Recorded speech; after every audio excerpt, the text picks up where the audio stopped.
and it gets worse over time. And the more fiat you have, the worse illness gets, and the more Bitcoin you have, the healthier you get. So like it's exponential growth.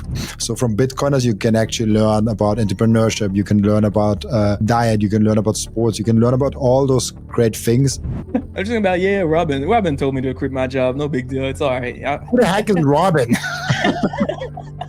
It's so interesting to see how deep the impact of Bitcoin actually is, because it's money. Bitcoin is the closest thing to having something stable in life, basically. I did enjoy this episode with Ralph so much, so I wanted to share this also with you. The two main topics that we discussed in this episode with Ralph was first the Bitcoin paradigm shift. And I think this is still something that most people and even some Bitcoiners don't get, how fundamental Bitcoin is changing all our lives and how important it is to understand this very thing. Most people still look at it as an investment. It's way more. It's like a whole other paradigm shift. And this is something that most people don't get.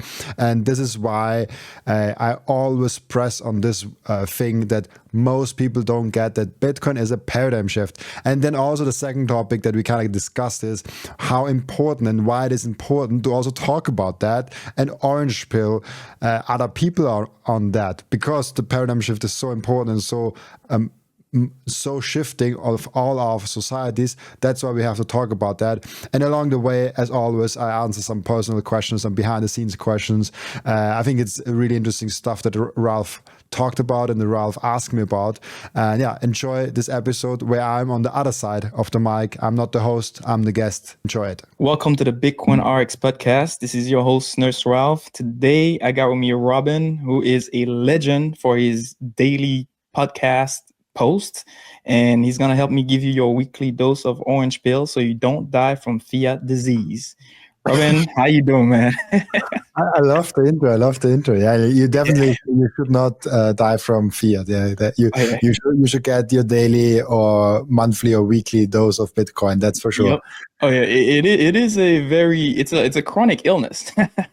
It is, and it gets worse over time. And the more fiat you have, the worse illness gets, and the more Bitcoin you have, the better the healthier you get. So like it's exponential growth. That's true. I know Bitcoin is the medication, man. I like that. So you have like 400, is it 400 or 500 different guests that you've had so far? So I recorded this week my 502nd or third episode, but some of them I had to delete. So it's like around 500 episodes, I guess. And some of the guests have been reappeared. So I think it's about like 400. Just for a fun sake, let's say 420 guests I had on. That's actually, wow, that's impressive. This is only my 9th podcast. So I feel like I have a lot to learn from you. Oh, you will learn it from experience. I think it's really great when you have a podcast and you learn a lot about Bitcoin, but you definitely learn a lot about speaking and socially engaging with people and about life in general. There's so many lessons outside of Bitcoin that you get from Bitcoiners, because Bitcoiners are talking and knowing a lot of things. Like they experience life and they're talking with a lot of great people and they do a lot of great stuff. So from Bitcoiners, you can actually learn about entrepreneurship. You can learn about diet. You can learn about sports. You can learn about all those great things from Bitcoiners that have nothing to do with Bitcoin, actually, just because Bitcoiners are quite critical thinkers. And I also see Bitcoiners as really ambitious people. Some of them are retired, some of them don't have to work at all, but they still do every day. That's kind of it's really fascinating to see Bitcoiners. Yeah, because I feel like also like a lot of Bitcoiners, they have time to actually think about other stuff and not just like they're not stuck doing a job that they don't enjoy doing. So I think having the ability to do other things, doing things that you actually enjoy doing, just gives you that other aspect of life and gives you more life in a way, you know. So I mean, that's how I see it, you know. So that's amazing. 100%. Yeah. And before we start diving into Bitcoin, tell us a little bit about your journey before Bitcoin. My journey before Bitcoin is quite short because I'm just now 25. Oh gosh, I have to think how old I am. Like Yeah. years getting by, and you're like, am I 25 or What is it 26? again? Yeah. No, I am 26. I'm actually getting 27 this year. I can't believe it. Wow, like I'm getting old also. And my journey before Bitcoin is before 21 years old. So I'm also long in Bitcoin already.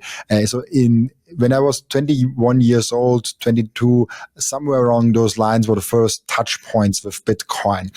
Before that, I think the most important story from before that, and I just keep it really brief, is that I was always a very saving personality. I remember as a small kid when I got lunch money from my parents, I saved 1-2 euros from that lunch money to be safe and to have more money. I didn't know why. I just know that I like those coins and I want to collect them. That's all I knew as a small kid about money. And I was like, I can eat a little bit less at lunchtime, and I can eat more at dinner because dinner is at home, and at home food is for free. It's not free, but like someone else pays it, so I can get the money. It was so bad that at some point my mom saw me at the supermarket and I was only buying like a very small thing, like very small bread, and she felt bad for me and then gave me more money that I eat something nice for lunch. Wow, you were cheap, huh? Yeah, I was very cheap. I'm still very cheap, honestly, if you want to frame it negatively. But the important thing is, I was always a savings personality from the get-go. And I think that's what allowed me to get into Bitcoin early on, because most 21-year-olds don't get Bitcoin. They might be in crypto, but they don't get Bitcoin, which is a funny thing because they want to gamble in shitcoin casino. And so when I see, when I'm in Bitcoin with 21, 22 years old already, this is basically the time, like, I only was there because with 18 years old, I started my first job and I was very saving. I still lived with my parents. I didn't need anything, basically. I don't know, maybe need 100 euros per month, nothing else. And if you work next to school, you might make like $500. But if you make $500 and you only need $100, you're saving 400 euros each month. Not a lot of people actually save 400 euros each month with 18 years old. So I already had capital to allocate. So with 18 years old, I was getting on the quest. Where do I put my money? Do I put it in a savings account? Do I put it in a stock? Do I put it in real estate? And all those things I got through. So I started with a savings account, got like 0.1 interest rate, so percent interest rate. Was like that's nothing. That's nothing. I calculated it and I was like, yeah, that's less than nothing. That's like literally nothing. And then I went into more things. So I tried ETFs, I tried funds, I tried all different kinds of things. But eventually I found stocks for me. I found individual stock picking for me. And I was in school, that one kid that sat at the back of the class and had his laptop out and read 10Qs and 10K reports from stocks, because I wanted to pick stocks. The other kids with the laptop like played some games or did some social media scrolling, and a few kids actually paid attention to the class. those were also, but I was never one of those, unfortunately, or fortunately in my case. I was really into stocks. I was really into stocks picking. And I also got to know that because I was quite good in it, and I was kind of got also lucky in it because I was just in an upwards trend of the market in general.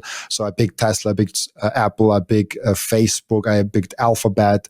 Facebook is now called Meta. So there's like a lot of different tech stocks because I was a software engineer. And I just bought all the main stocks that you can buy, and obviously they all went up because I went in a really good time. I didn't know what I was doing. The full disclosure, I was just like in that era. And then we come to the point where more and more people kept asking me, like, "Hey, you're doing good with stocks. What about that Bitcoin thing? Are you doing anything with Bitcoin?" And those are non-Bitcoiners, people that haven't even discovered Bitcoin, and they were asking me, "Hey, what do you think about Bitcoin?" And I was saying that's a scam. Like, it has no cash flow. It's like gold, but fantasy gold. I think I called it back in the day. I basically came to the conclusion at some point that people kept asking me, and I didn't had enough arguments against Bitcoin. So I went ahead and said, "Hey, I want to prove people wrong. I want to prove them that Bitcoin actually is a scam." And with that, I discovered Bitcoin. So I wanted to find the mistake. I wanted to find why it's a scam. And then I went really deep down the rabbit hole, and I basically discovered Bitcoin. And this was, I think, around 2020. So 2020, I was 21 years old when I discovered it. And yeah, it was really good. Oh yeah, that's amazing, man. Because I have a similar story where I was always a saver as a kid too, and then I did not know anything about the inflation and all that, and then I think around like 2019, 2020 is when I finally started like looking into stocks and starting to learn about like like PE ratio, all of those things, cash flow, all of that, and then eventually like it's the same thing. I think it was the book, the Bitcoin Standard, that got me going. I was like, I wanted to, because when I first read it, I was like, there is no way that this thing is true. And I wanted to actually double check to see, is it true? Because I didn't know anything about like the history of money or anything. So I wanted to like be like, is this true? Like, we've had other forms of money in the past. Is it true that we've had all of this? And then once I could not like prove that book wrong, or once I couldn't prove Sifedean Ammous wrong, I was like, okay, I guess I should really look into this thing. This is real. Yeah. This is super interesting what you just said with like, were there actually other forms of money? Because this was also my frame of reference. And I think a lot of people outside of Bitcoin, they aren't even aware that there was a time where there weren't fiat currencies, because nobody learns about money. Nobody learns about anything of that. That's why we are so early, because even the few people that have Bitcoin don't understand it really. So they only have a few select people that kind of get it. Like maybe it's 100,000 people, maybe it's like 500,000 people. I don't know what the number is, but it's not a lot of people. It's like you can probably fit them in a huge stadium. Right, it is. And I was looking it up, and I was looking at like the amount of how many different fiat currencies we currently have, like 180-ish different fiat currencies right now. And then I was looking at like how many different forms of money we've had in the past, and that number is like anywhere from like 600 to like thousands of different forms of money. I mean, depending on how you classify money, or like fiat like money like that. It's insane to think that we've had so many different forms. It's not just because we all know dollars. We all know just the US dollar in whatever country you're in, but we don't think about other things that were used. So I think that's a good starting point to like understand why Bitcoin matters, and why and starting to understand the properties of money and why these other currencies failed. So 100%. And that's why it's also so important that we have as many people as possible evangelizing for that technology, because a lot of people don't understand it. And if you are on the Titanic and you see that the iceberg is coming, will you take your family with you on the savings boat, or will you keep them left behind? Right. If you want to keep your family left behind, there's something wrong with you. Yep. So you better orange pill your family. You better orange pill your partner. You better orange pill your loved ones. And even if they don't want to get orange pilled, keep nagging at it. Don't be don't be an asshole to them, but like every now and then just bring some small Bitcoin information out there. And I'm telling you, like, just being that one Bitcoiner guy in the family allows you to answer questions, because people come up with questions. They're like, hey, like, how is that with Bitcoin? And then you answer the question, and that's it. You don't have to be offensive, aggressive, or anything like that. Just be the educator, the one that answers a question about Bitcoin in the family. I think that's our responsibility in that information war that we are currently in.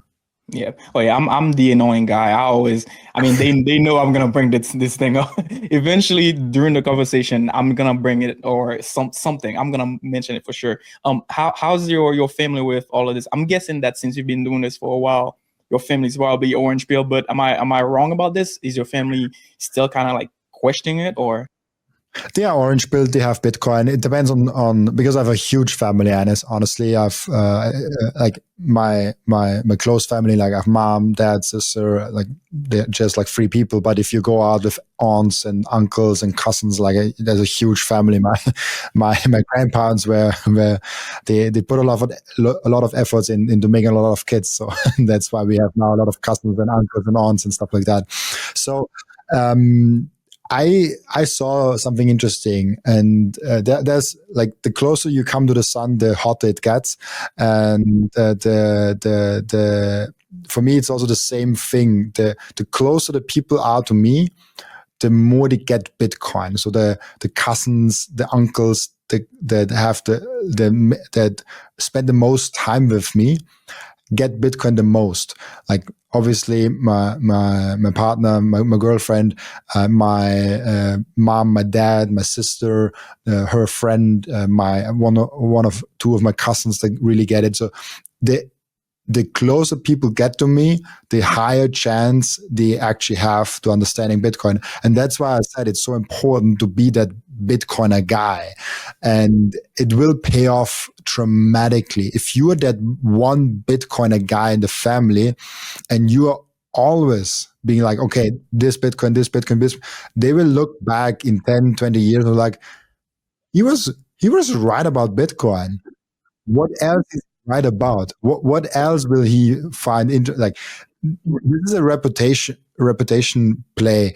If you don't tell anyone about Bitcoin, and they will find out later that you have a lot of Bitcoin, they will be mad at you. Why didn't you tell them?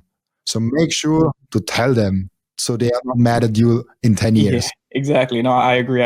I feel like, and also the other thing that that I realized too, it's like it's not fun to just be the only person that is wealthy. Like, not that I'm wealthy right now, but like in the future, like if it's just you that has the Bitcoin and everybody else around you is just poor, then how can you be happy? You know what I'm saying? Because then you're gonna spend the rest of your life just trying to help out the rest of your family. But if you know that Bitcoin is a solution and you're trying to help everybody else and everybody else is on the same page and the entire family grows together, then it's like it's an amazing thing. And not just family, actually, like family, friends, community, like it's like spread the love to as many people as possible, like, because it's not like I'm getting paid for this. Like, this is something that I enjoy doing just because I'm like, yo, this is the right thing to do, like this is like, I will do this for free forever. I don't care about money really right now. Like, I'll be okay. I'll be able to retire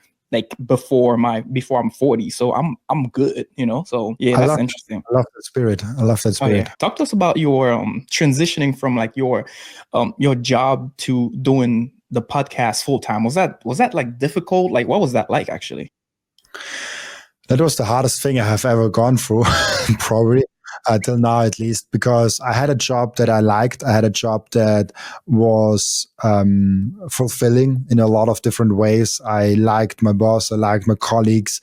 I liked the thing that I did. It was a growing company. It was a younger company, around 20 employees. It had a lot of the things that I looked forward to. And it is a company where I was like, okay, if I hustle in there, like I can be part of something bigger and better. And this is something where I saw a future in this company. I saw something, hell, I can be longer in that company. But the damnest thing happened. I saw that I'm not that not that crazy about IT security. I'm more crazy about Bitcoin. And with that discovery that I'm more crazy about Bitcoin than IT security, I was like, hey, I think I want to do something with Bitcoin. I want to do something there. And yeah, I started doing Twitter just as my first step into the community. I was like, hey, let's do some tweets. I did that for a year. Then more people reached out to me, and I was like, okay, I talk with those people. I can record those conversations, and that's basically how my podcast started. I just recorded those conversations that I anyways had with other Bitcoiners, and after that, I had all of a sudden a podcast, a Twitter, and now sponsors reached out and said like, "Hey, we want to pay you money so you and support you." And I was like, "Wait, like, why do you want to pay me?" Well, I'm just having a podcast. Like I don't sell anything. I'm like, yeah, like we want to sell something with you. So this is where I realized this was this was January. Oh gosh, I'm getting all confused with the number with the year. This was January 2024, so a year and like 4 or 5 months ago. And this was basically the time where I said, do I want to do this Bitcoin thing, or do I want to keep that fiat thing alive? Or fiat, I would not say it was a fiat job. It was just IT security. It was not a Bitcoin job. So do I want to stay there? I want to do this Bitcoin thing.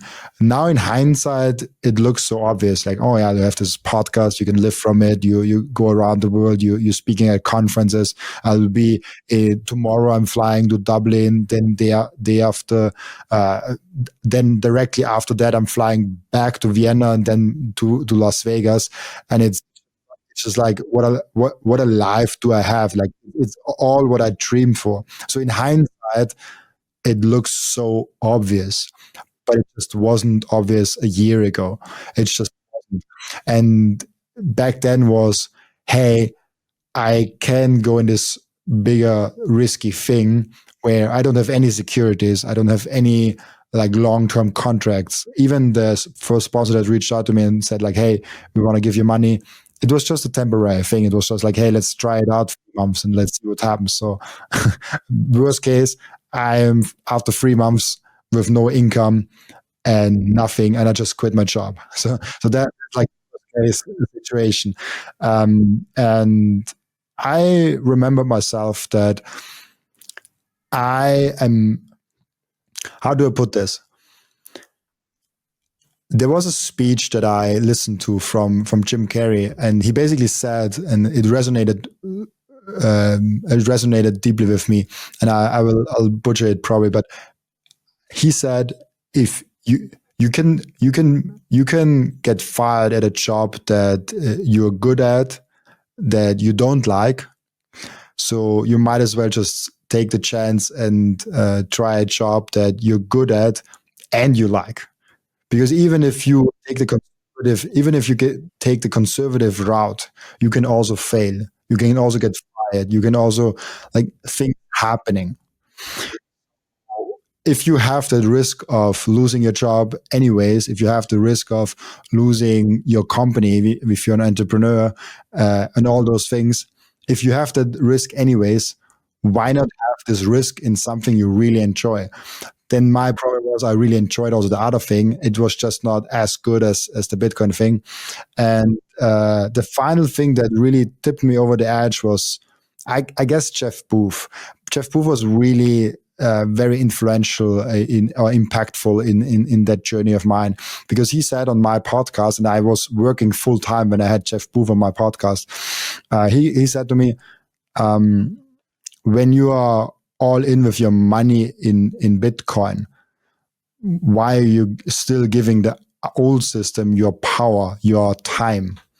Why are you not giving that to Bitcoin? And he did not say that to me.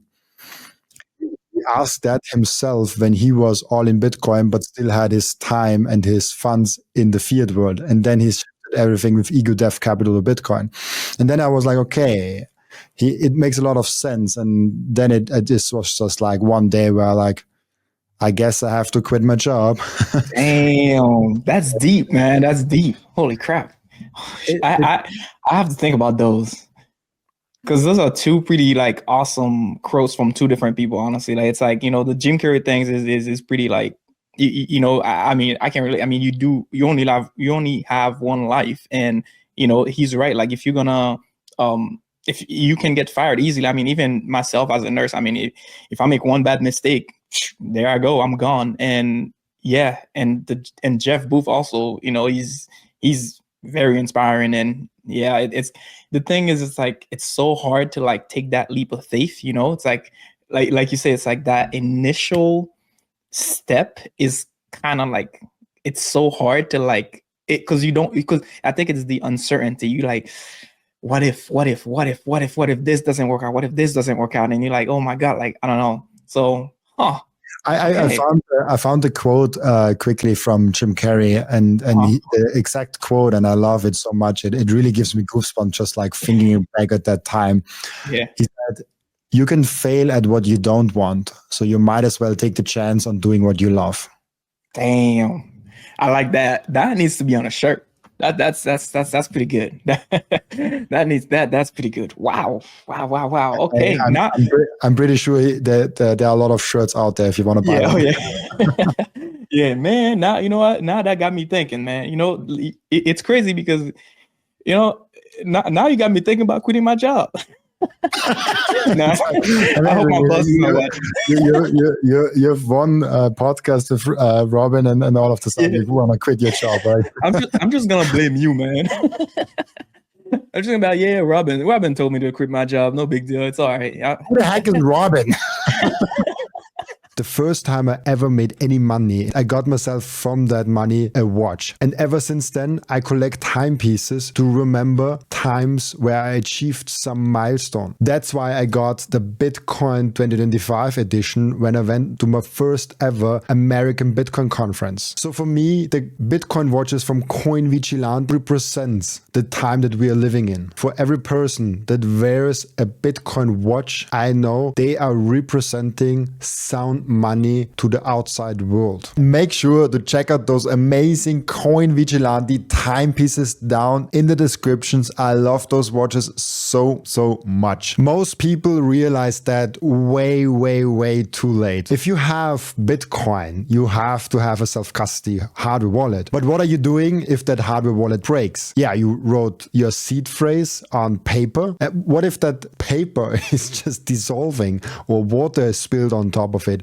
Paper is very non-durable. So you have to have a fire resistant, water resistant, and impact proof method of securing your seed phrase so you can back up your keys. And to do that, you should use a solid titanium plate from Stampseed. Go to stampseed.com and use code Robin to get not 5 or 10, but 15% off your Stampseed. The most important thing for your Bitcoin journey is not buying Bitcoin, but it's how to keep them. And yes, you have maybe the right tools, but how do you actually go ahead and stick it all together so it's the most secure for you personally? Self-custody is a deeply personalized journey, and the Bitcoin way is helping you exactly finding that correct setup for you personally. They are also helping you with securing your own cybersecurity. And if you want to go one step above all that, you can even get a consultation for a Plan B residency. Go to thebitcoinway.com/Robin and you will get a 30-minute free consultation. I know how big of a hurdle it can be to have self-custody, but it's so freaking important to make that first step. We have to make sure it's as easy and simple as possible. And that's exactly what BitBox did. BitBox created the simplest and the easiest hardware wallet to use to get into self-custody. So get yourself a BitBox down from the link in the description. And when you use code Robin, you even get a 5% discount. That's crazy. Damn. All right. Now I got something to think about tonight. Jesus. And talk about that. Do you ever miss it? Actually, do you ever miss your old job? There's something really interesting happening when you being on your own, when you are self-employed, because there's nobody. Like, you don't have investors, you don't have employees, you don't have a boss, you don't have helpers. You're completely on your own, and it's freaking lonely. And I think not enough people talk about that. Not enough people, especially in the beginning, it's sometimes hard to cope with. It's like, oh yeah, you stand up. Your girlfriend is also at work, so she's also not there. You have the whole day, and you're just trying to figure everything out. The social insurance wants the first payments. The finance minister wants the first payments.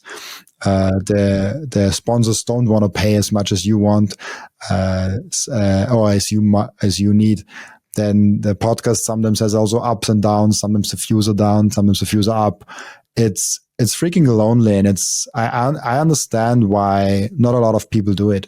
The stomach you need, the mental toughness you need to do something on your own and to power through no matter what. Most people quit. Most people just go back to safety, just go back to the convenient way. So it's about making that hard choice and powering through that enables the easy life, that it enables the good life. If you're, it's like hard choices, easy life, easy choices, hard life. That's the thing that I've came to know that's so true. And for me, in the beginning, it was really hard, and I missed being an employee at a company where I don't have to worry about anything. There's like just a boss coming, he gives me tasks, I'm responsible for that. If I fuck it up, there's a boss that is responsible for that. It's not me. I'm still responsible. If I do a bad job over and over again, I probably get fired. But if I miss once, it's not that bad. So there's always a safety net there. If I go on holidays, there's someone else covering for me, and I get paid in the holiday the same as I'm not on holiday. I don't know if it's in America the same, but like in Austria, they have like paid holidays and everything like that. So yeah, I get like 5 weeks of paid holiday a year. Then what if you're sick? You still get paid. You as an employee, you can be sick. If you're self-employed, if you're sick, nothing is happening. Like, you either have to work, or you're missing out on potential to earn, on potential to think. So like the starting point is super hard and was super challenging for me, and was a really hard part in my life that really, I learned so much in that small region of my life. And overall, I can say in the last 1.5 years, I learned more than in the previous 15 years in my life, just because I went through all the things. Like, you listen to podcasts and you listen to entrepreneur podcasts and business podcasts, and you're like, oh, I know those things. I can do this. No, you don't. If you never did it, you have no clue how hard it really is. And the thing is, I still now listen to business podcasts and entrepreneurial things. Now I understand the things actually. I hear the same thing now than I heard 2 years ago, and now it makes sense for me. And that's the whole. So I just want to give, because maybe it's not just you. Maybe there's someone else out there and is like, oh, I quit my job tomorrow. I don't know. And I just want to say, it's you quit your 9 to 5 for a 24/7 job. That's basically what you're doing. It's all about like, oh, I want to set my own time. No, you don't. Like, if you set your own time, you work on Christmas, you work on Easter, you work 24/7, and you will wake up at 2 a.m. in the morning because, oh shit, I have to make that payment. Oh shit, I didn't do that. Oh shit, like that's a real thing that a lot of people don't want to hear. A real thing that a lot of people ignore, or think, oh no, I will be better. No, I will not. I will not do that. So, but yeah, that has little to no nothing to do with Bitcoin. But I think it's important message for everyone. Um, it's it's it's for most people, it's best to keep doing what you're good at your current job, and stacking as much Bitcoin as possible. Because I guarantee you that if you now quit your job and you basically trade in the safety job that you had maybe for 10, 20, 30 years, and you get into this adventure, you probably have to spend some of your stack. You probably are not stacking as good as possible. There's a lot of complications coming your way that you have no clue how to deal with, but there's nobody to help you except maybe some YouTubers that might have an answer. But it's highly individual also, yeah. Yeah, no, I agree. It's like the comfort part is actually interesting too. Because honestly, the only reason why I'm doing this is because I have like I'm still working. I'm working 2 days a week. The beautiful thing is I can afford to just work two nights a week, and then I can have 5 days also. That during that 5 days I can actually focus on trying to grow this. And it's amazing because I've never had this before until I lowered my expenses, like I understood what money was, and decrease all my high interest bills and refinance everything, and now I feel free now. But the other thing I wanted to say about the comfort part, I don't know if you ever heard a story. Oh, I wish I could remember the story word for it. It's about like a frog thing where it's like a bunch of students, they put a frog in a water, and then the frog was jumping around, and then they started to like crank the temperature up, and as the temperature got hotter and hotter, the frog got like calmer and calmer, because frogs love like warm warm temperatures. And then eventually the frog got extremely comfortable because the water was warm. And then over time and then at the end the frog eventually died because the water was just too hot, and the frog died from basically being too comfortable from its comfort. So I guess I don't know if I said that story in the proper way, but like the moral of that story was like, if you're too comfortable, that could also be bad for you. So don't just stay comfortable. You kind of have to take some risk in life in order to achieve what you want. So I don't know if that made sense or not. It's interesting because I've actually also looked at that thing, and it's not entirely true actually, and it is something that we hear so much that story, and I believe it.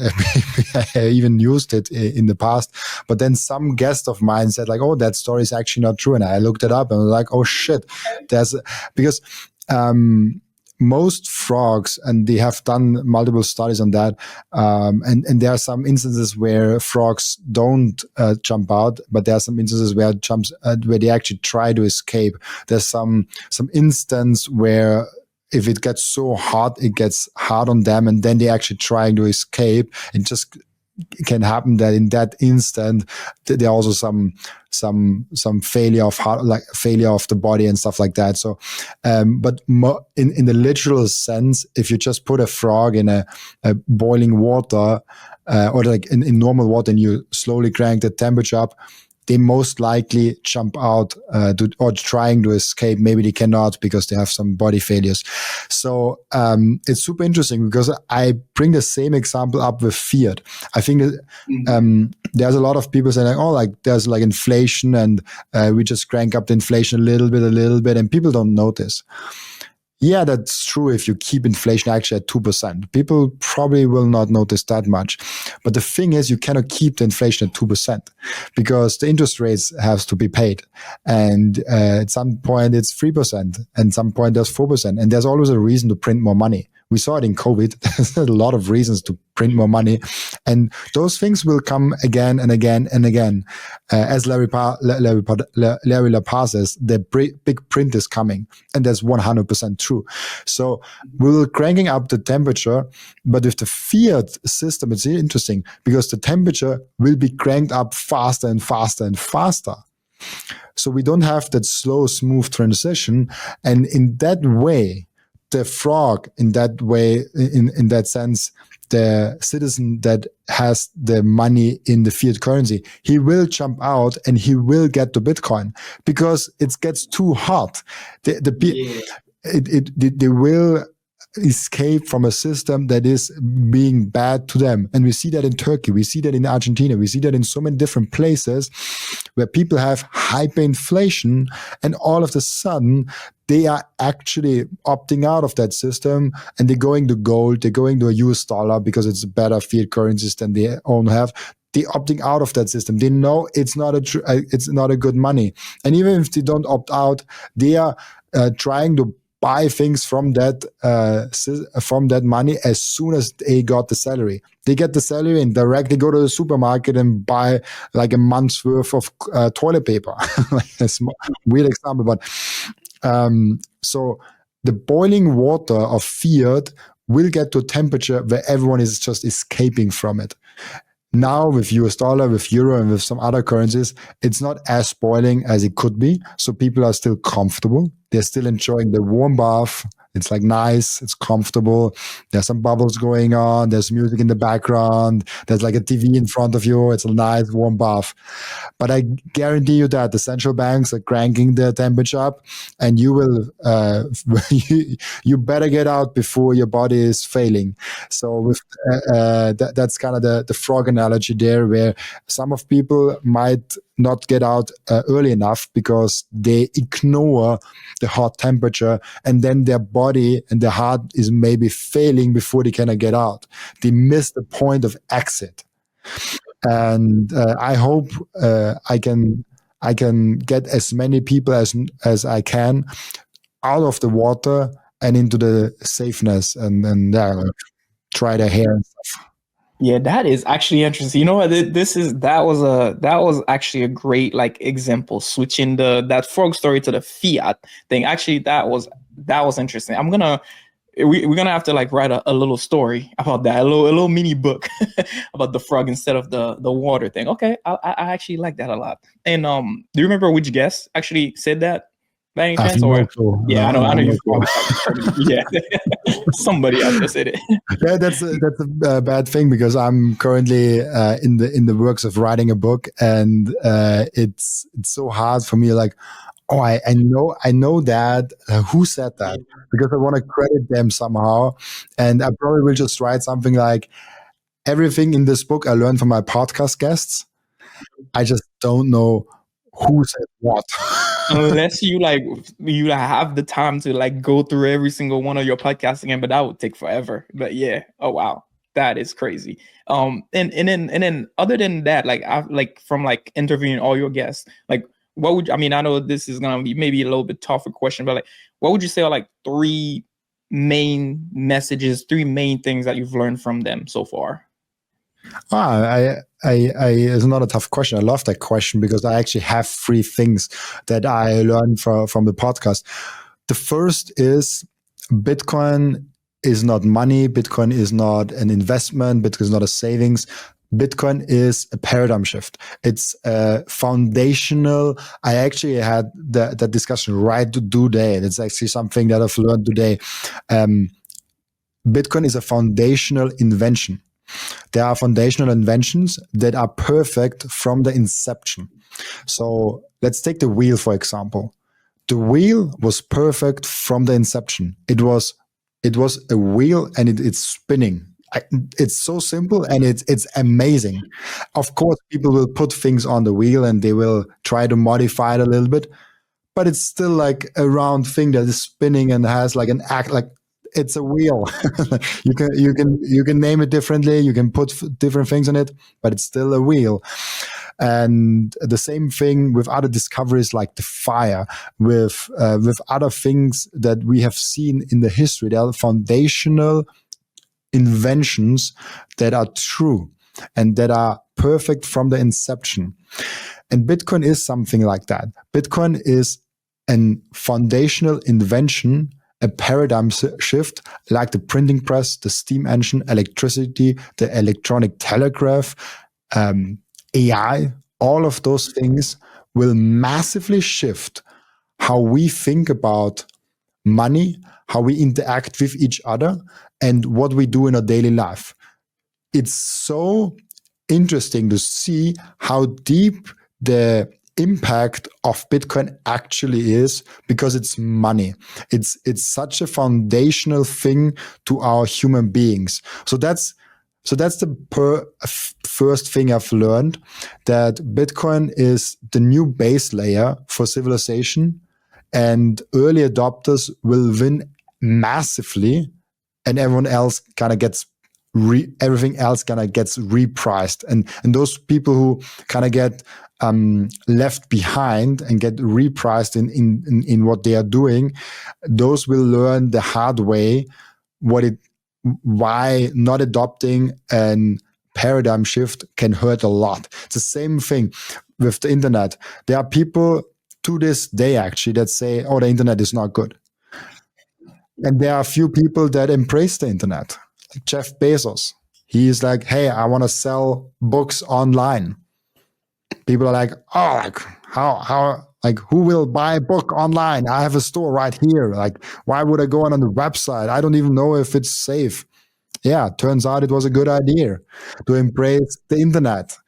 There are so many different examples of that. Like, those who embrace a new technology will win massively. Those who don't, they get repriced. They get their life gets repriced, and it's a hard thing to see.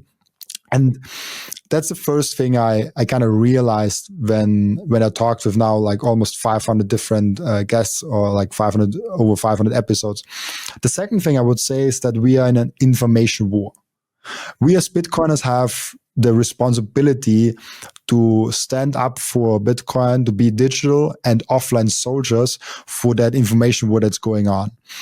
There are different media outlets. There are mainstream medias, there is YouTube, there's Twitter, there's Nostro, there's all those different media platforms or outlets or whatever you want to call it. And on those media platforms, there are different voices that fight for the narrative.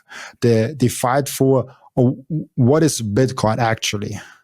Is Bitcoin a Ponzi scheme? Is it money? Is it an investment? Is it a speculative asset? What is Bitcoin? That's the narrative that some people are trying to win in different things. So I've learned that it's not inevitable that Bitcoin is smooth sailing from here. I think the idea of Bitcoin will win out no matter what we as human beings do. But the way how it gets adopted, how peacefully it gets adopted, is modifiable. And if we don't fight for Bitcoin, we might have a very, very, very hard next 10 months, next 10 years. Because the people, let's say people win in the governments, win in the powers of positions that say Bitcoin is very bad. They can track down Bitcoiners. They can track down what they're doing. They can really say like, oh, like you have to pay now 70% taxes. If you buy Bitcoin, we want to know everything about you. We don't give you any privacy.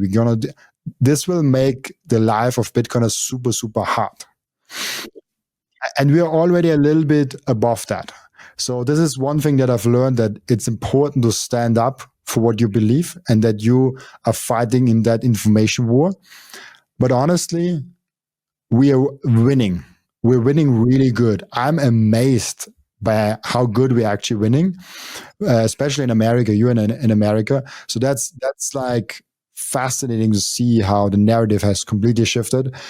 But we have to be careful that the narrative keeps on shifting in our direction, because it can get ugly if the powers are against Bitcoin. They will not be able to fight Bitcoin, but they might be able to fight Bitcoiners. That's the thing that we have to be careful of. So like, that's the digital soldier responsibility that we all have and that we all should fight for. And the third thing is an obvious one. We are super early. I thought, yeah, like Bitcoin has a good potential before I started the podcast. I thought like, okay, Bitcoin is a thing that gets a lot bigger. Maybe it gets to 1 million, maybe it gets to 5 million. No, like we are super early. Everything under 10 million US dollar is super early and super cheap. We are in. People think just because Bitcoin was previously at like $1 that we are now late because now it's $100,000. That's a very stupid perspective because you are looking back and you're not seeing the future. You're just looking back to the back, so like back from the past to the present. You're not looking at the full potential of Bitcoin, of the full potential of money. The money market is like 400, 500 trillion US dollar. Bitcoin is what? $2 trillion? $2 trillion. Yeah. Yep. That's a 200x from here, just the money market. Then maybe you get a monetary premium from store of values like real estate, gold, and other things. Bitcoin will be so huge that we cannot even fathom. And then on top of that, we getting more productive. And with that, the purchasing power of the same Bitcoin is getting up additionally to that. And then maybe we discover other planets and it gets even bigger and stuff like that. So like Bitcoin has at least a 200x from here. Like that's minimum. In today's purchasing power without inflation. If you factor in inflation, you can, I don't know, quadruple that. But without inflation, in today's dollars terms, we are having a 200x from here. We are super early. Nobody knows about Bitcoin. If you think we're not early, go out on the street and ask 200 people, what is Bitcoin? Yep. None of them will do anything. None of them will have a good answer. If you're lucky, maybe one guy, maybe one guy is like, yeah, I know Bitcoin. Oh yeah, it's crypto. It's crypto. I lost money in it. and it's fascinating how people don't get how early we are. And I'm putting tweets out like, oh, 0.1 Bitcoin will be generational wealth. And even Bitcoiners are not bullish enough. I cannot get how Bitcoiners are seeing all those things, and then they're like, yeah, maybe it gets to 1 million. No, it will go to 1 million, then to 10 million, then to 100 million, and then to 1,000 millions. And then the US dollar will collapse. And Bitcoin will be the only freaking asset. So I don't know, like, I get ranty around that topic. Like, Bitcoin is the thing that everyone, including Bitcoiners, are underestimating. Oh yeah, I like that. That's actually those are three. Wow. I mean, I have no words. That's amazing. And I agree with you because like when you really look at the numbers, like when I tell people like my price targets, and I'm like I don't see like it's literally infinity. Like there is no like dollar amount. Like if I have to put a dollar amount on it, like I would say at least a bare minimum of $100 million, where each Satoshi is $1.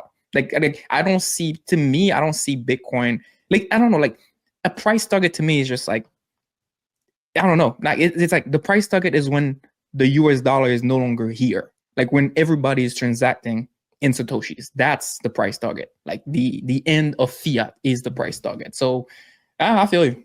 That's crazy. But damn, that I feel like that damn, Jesus Christ, that was crazy. I'm gonna have to watch this part again to think about everything you just said, because man, you just dropped some knowledge. And I wanted to talk to you about you live on a full fiat standard, right? Bitcoin. Oh, no, sorry, sorry, Bitcoin standard. My bad. We're talking about. I'm like fiat standard. My bad. I mean, I don't live on a full Bitcoin standard because I still have to pay sometimes bills in fiat. So I still have to like sell Bitcoin to get Bitcoin to get things in fiat. That's a little bit annoying because I earn already most of my money in Bitcoin. So, but most of my expenses are still in fiat. So I'm getting to a full Bitcoin standard, but it's a lot of work to get there. I want to get there eventually at some point, but it's like when nobody else around you is doing it, it's kind of it is pretty tough. Does the volatility affect the way that you live on a Bitcoin standard at all, or like how does that work so far? Yeah, like I'm getting wealthier every year. It's no, it's I get what you're saying. It's when you live on a full Bitcoin standard, you have to deal with volatility, but it's good volatility. Volatility is vitality. Volatility is something that you want in life. That's like if you look at the heart rate, once it goes beep, not a good sign. You want volatility in your life. You want vitality in your life. That's life.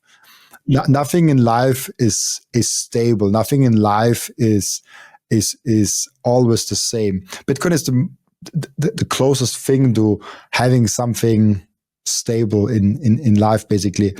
And I am now at the Zen moment where I just get a little bit more Satoshis each month. Whatever the equivalent of fiat is, it doesn't matter. I earn more than I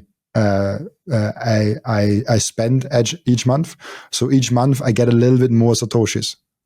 And yes, the Satoshi amount might get a little less because Bitcoin goes up, or the Satoshi amount gets a little bit more because Bitcoin goes down. Who cares? I get more Satoshis.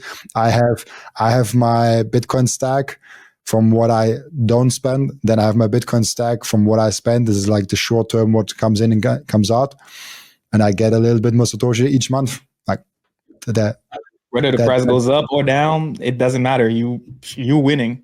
No, I like that. I like that. And I wanted to ask you, for the new people out there that are going to be watching this podcast, like what are some great resources that you would recommend for them to like start to like that are kind of easy, beginner friendly to start learning about Bitcoin?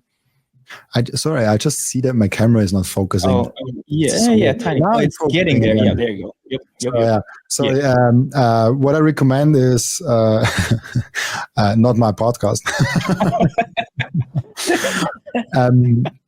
I think you have to take a very individual approach. Bitcoin is there's so many different ways to explain Bitcoin. There will be people watching this podcast and saying like, oh, it does not make sense what Robin is saying. If you give that podcast now, like this episode, to a normie, and he's like, oh, okay, this does not make sense. But maybe someone else that is also a pre-coiner that hears it and is like, oh yeah, that makes sense. Interesting how he explained that. Let me see that closer. Let me dive a little bit deeper in that. So everyone needs a little bit of a different perspective and lens. And there are some people that really love Michael Saylor. There are some people that really love maybe some software engineers that explain it on a deep level. Maybe some is like, oh, like I love Bob Burnett because I like the Bitcoin mining aspect. So I'm highly, I don't want to recommend like this one thing that rules it all, because I don't think there is something like that.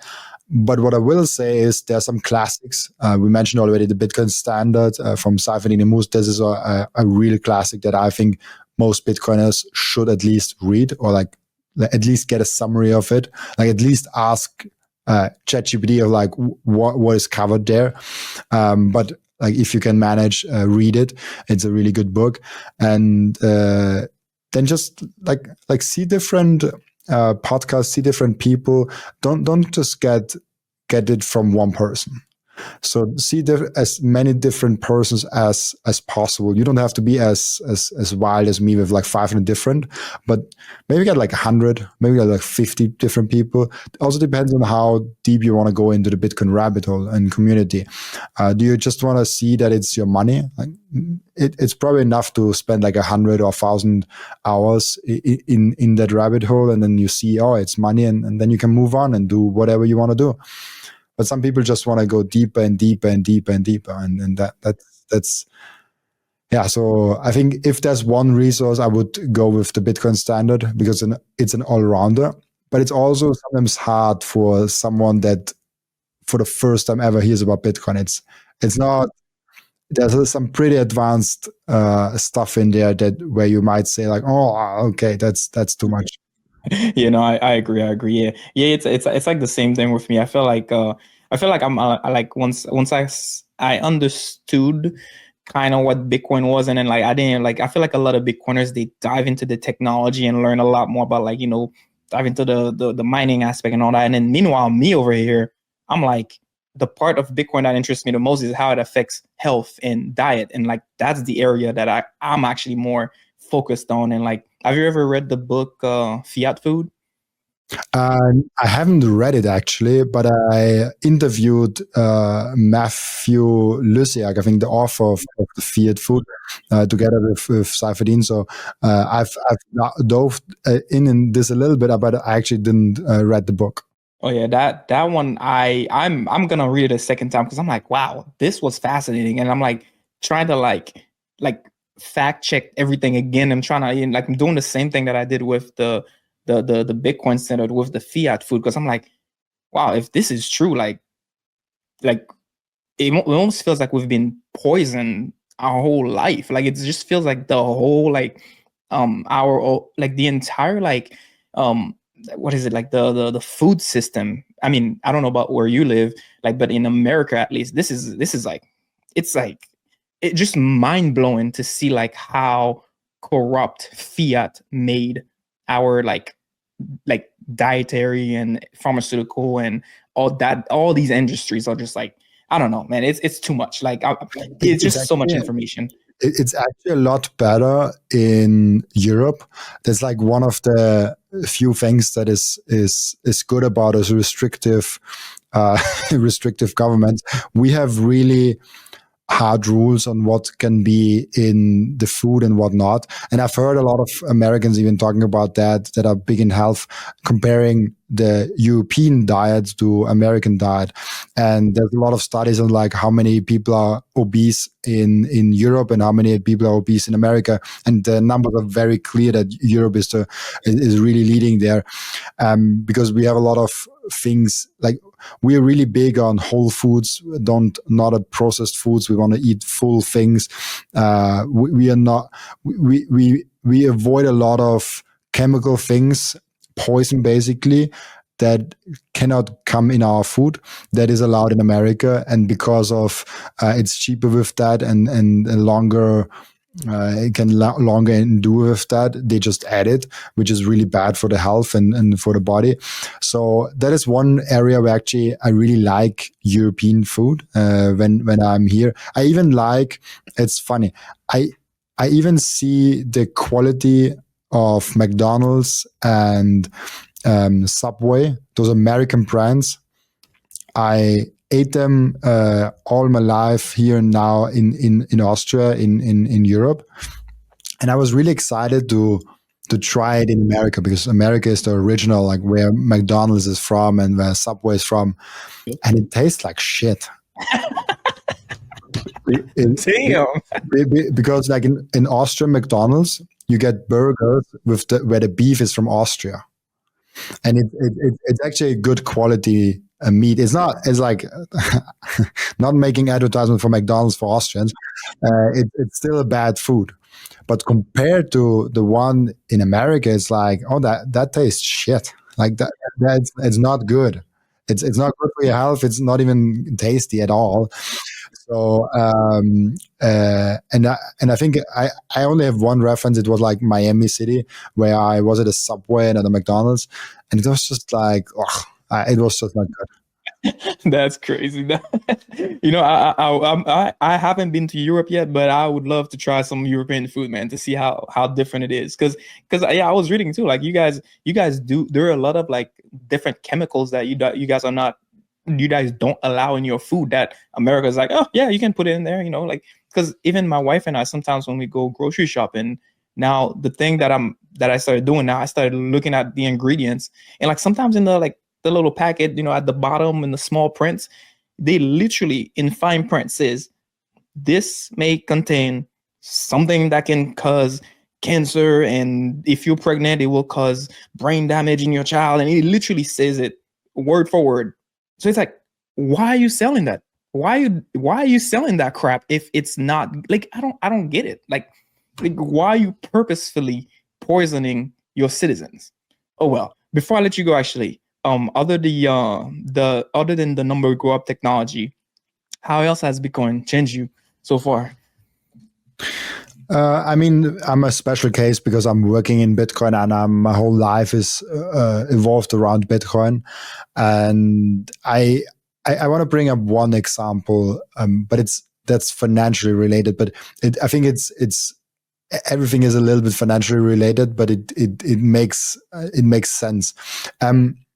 When I made the decision to jump from my old job to this new adventure, and it's also now full circle to the beginning of the podcast, I had Bitcoin in the back of my mind. I was like, I already saved Bitcoin, so I don't know how long I can live from Bitcoin, but I can live long enough from Bitcoin so that I can find a new job. I don't have to suffer. I don't have to be homeless. I have Bitcoin. And this is something that gives you a lot of security, a lot of like, hey, I can breathe. I can take brave decisions. It makes a human being braver in his decision making. It makes a human being better in his decision making because he can take the decision in a calm and smart way and doesn't have to quickly rush the decision. So that's, I think, something that really changed in the way of how I look at my life, where I'm like, hey, I already have some wealth in Bitcoin, so I can chill a little bit. Fun enough, I work now a lot more than I did previously, but because I liked it, because I love it. Yeah. And this is something I came to know. Bitcoiners have the optionality to change their jobs. A lot of people don't have that optionality, and that bravery is really, really, really, really good. And there are a lot of other things that Bitcoin brings to life, but not to my life. For example, the whole banking story of like how it banks people that otherwise wouldn't be possible to be banked. So, but I was in Austria, so I'm fortunate that I'm on top of the fiat system and not at the bottom of the fiat system. So I'm fortunate in that regard.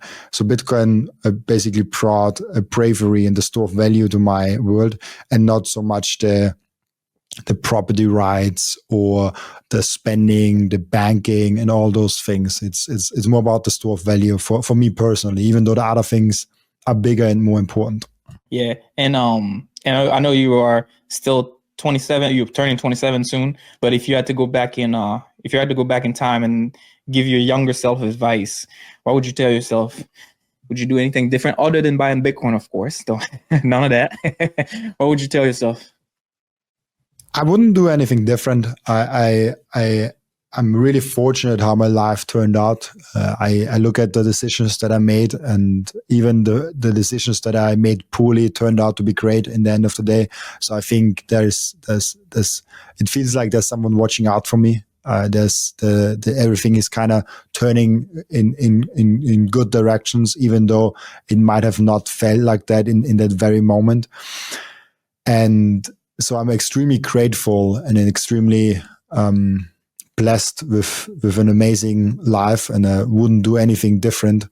And I have a lot of lessons that I've learned along the way, but it's good that I learned it in the steps that I've learned it.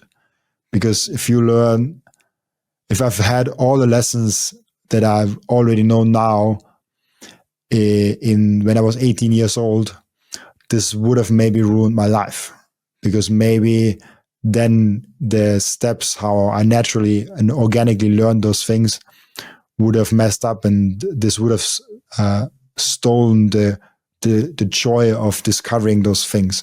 And so I wouldn't do anything different. I wouldn't give myself any advice, because I want to learn in a natural, organic way. But if someone that is 21 years old or 15 years old, or in the starting of that journey, I can tell you one thing: be brave, even if you cannot be brave. go there where it feels best, where you know you should be, even though it's hard. So, and especially when you're young, under 30-year-old is the time to make the risky decision. Above 30-year-old, I cannot speak because I'm just 27 years old. I still have to discover how it is. We still have time, you know. Exactly. I'm 26, not 27. I always, I'm always mess up my own age. Yeah. So I'm really grateful for how my life turned out, and I'm super thankful for all the decisions I took and what I've learned from them. And if I go back to my 21-year-old, I would do everything in the same exact order, in the same exact way. Nice. Wow, nice. Well, man, thank you for your time, man. I appreciate it. You're like the wisest 26-year-old I ever talked to, man. Probably because I talk with so many old people on my podcast. Yep. You're learning from everybody, man. That's amazing, man. Where can people find you? Oh, sorry. Oh, no, you're good. My throat is getting really dry talking the whole day. Oh, no, I feel that. Yep. People can find me. So, like, if you want to watch my podcast on video format, you can do that on YouTube. You can do that on Fountain, and you can do that on Spotify. If you want to just listen to the podcast, and on Rumble, I'm also on Rumble in video format. If you want to just listen to the podcast, I'm also on all the other platforms like Fountain, Apple Podcasts, and all the audio platforms that you can find a podcast. If you want to have my small shit posts here and there, I think Twitter is a great place. I spend way too much time on Twitter, so I'm quite reachable there. I read every message. I read every notification as good as I can. And I always try also to reply to people, sometimes really late. So I'm sorry if it takes some time. And so if you want to reach out to me and see my shit posts, Twitter is the place to be. If you want to watch my podcast on a legacy platform, then go for YouTube. If you want to have a newer platform, a censorship-resistant platform, on video, I recommend Rumble. If you want to have a censorship-resistant platform based on Bitcoin, but only audio, then you go for Fountain. That's kind of the places where you can find me, and just like type in my name, Robin Seyr. You probably have it somewhere in the title or in the description, somewhere my name. Just type in that name, and I will pop up. Nice. I'll put all those links in the descriptions, man. Thanks again for your time, man. I appreciate it. Absolutely. Nice. It was a pleasure being on. Thank you so much.